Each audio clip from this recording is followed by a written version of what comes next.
So we've talked about using storytelling to connect, human to human. We're going to shift over and look at storytelling as a teaching tool in a classroom or an after-school setting. Do you have ideas on the use of storytelling in those settings? Well, I like to use storytelling in group settings to connect and kind of use it as an icebreaker. Okay. So once I disclose my storytelling, people are more able to say what they want to say. Open up, They connect and relate. Very good, yeah. And I think storytelling can be used real well as a team building tool because everyone feels like they're on the same side. Right, on the same page. Yeah. Because I've experienced what you've experienced. Yeah. Also, storytelling helps you learn what it feels like to be in someone else's shoes. Do you have an example of that? Yeah, when I was younger, my parents were going through a divorce and we moved around a lot. So, all right. So you can tell a story with a lot of the feeling. You remember what that I'm feels sure like. a lot of kids can relate to that. Yeah. So that's the power of storytelling. Being able to open up. Yes. Oh, absolutely. So when we think about storytelling, we want to think about what are the things that will enhance it the best. What are some positive approaches that we can use with storytelling to enhance our telling?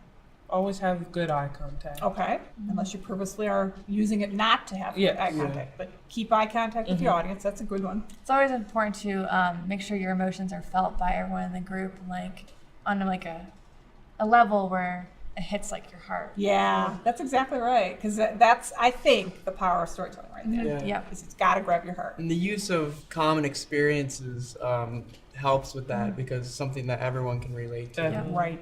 Absolutely. All right, so let's go back to that powerful part. I want to know what makes storytelling so powerful. Well, the most important thing I like to have in a story is making sure people can relate to it.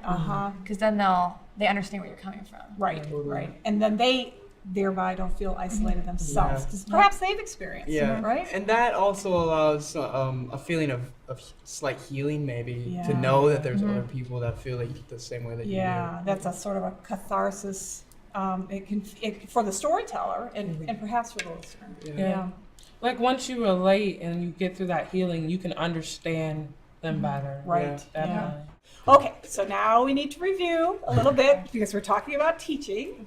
What are some important factors with telling stories in terms of teaching? All right, well, there has to be the concrete beginning, middle, end, and you should stay on point and not go off track. Right, not a rambling. And it's always important to notice your body language, make sure you're not laughing at the wrong time. Just everything, simple eye things, contact. Be aware that your body language speaks a message. Also, personal examples. And go for the heart of it. Yep. Share, use appropriate sharing, age appropriate, Definitely. with boundaries. Great, you guys did super. One other thing. When you are going to tell a story, it helps to write it down. How many of you do that?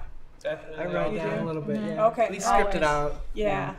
Writing it down lays the foundation, keeps you centered, focused. We want to use storytelling in this sense to connect with the people that are listening. And it's a tool, and we want to use it. It helps fill in all those little things. It does. It does. Thanks a lot. You guys were great. Thank you. This ends Module 3.